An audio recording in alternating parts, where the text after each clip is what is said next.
Thank you, Kelly. Well, speaking of pot, drivers in Colorado claim that they're being targeted unjustly by cops in other states just because they come from a state where marijuana is legal. In fact, a lawsuit has been filed by the Colorado motorist seen here in this dash cam video, who says he was stopped in Idaho just because of his Colorado plates. So is license plate profiling a real issue, and how are police supposed to know when someone is too high to drive? Joining us now is former police instructor and current criminal defense attorney Philip Holloway. Philip, nice to see you this morning. Good morning. So are these police officers following the letter of the law when they pull individuals like Mr. Rosine over? He's 70 years old. He says he was just returning from his daughter's baby shower in Washington State. He gave police no reason at all to suspect that he had pot in his car. Well, that's right. It is kind of like shooting fish in a barrel, or so it would seem.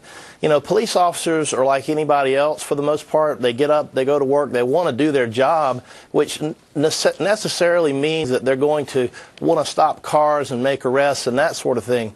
And the bottom line is, with regard to profiling, they actually can use anything that they want to focus on and pay attention to or observe a car. But when they stop a car, they've got to have an actual traffic violation. So I'm afraid just having a Colorado plate is not going to be enough. Okay, so this guy apparently didn't do anything wrong. And so he wasn't. So it would seem. And so it would seem. And so he's not there smoking pot while he's driving down the street. He's 70 years old, just coming back from his daughter. So in that profiling scenario, why would they have stopped him in the first place? And they kept him there for hours. That's why this lawsuit unfolded. Right.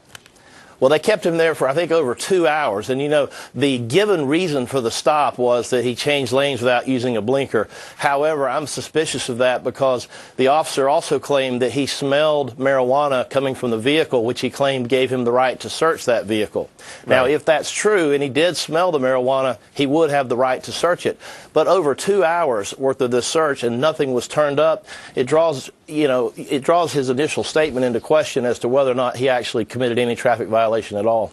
Here's an excerpt from that lawsuit. I'll read it and get your response to it, Phil. It says, the trooper told Mr. Rosine that he would be calling a drug-detecting canine to come and walk around the vehicle. The trooper then asked him, when is the last time you used any marijuana? Yeah, that's very typical, and it's a typical threat that law enforcement makes, and a lot of times they'll actually bring a dog, and sometimes the dogs will alert, and sometimes they won't. But I see this all the time where cars are searched from stem to stern, and we find no evidence whatsoever of any contraband whatsoever, and they're kept on the road sometimes for 20, 30 minutes, or in this case, hours. Under the Fourth Amendment, all searches must be reasonable, and they must be reasonable in duration and in scope, and this was an entirely unreasonable search. Here's a statement from the Idaho Police Department, and see if this jives with what you know in your training. The police department holds all of its employees to a high standard, which includes following the Constitution of the United States and the laws of the Constitution of the state of Idaho. Sort of an issue here, Philip, as we talked to Judge Napolitano earlier this week about it, is that, yes, in Colorado you have the right to smoke marijuana, but as soon as you get in a car and drive across state borders, that's where the trouble ensues. Are we going to see more of this type of profiling?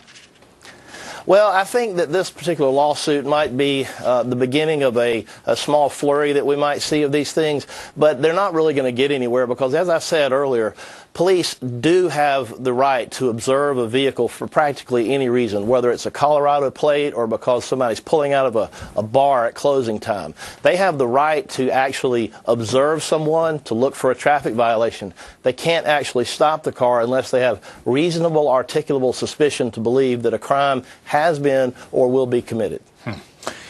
All right, Philip Holloway, we appreciate you breaking this all down for us. Complex issue, and happy Easter to you and your family. Thank you. Happy Easter to you as well. Thank you very much.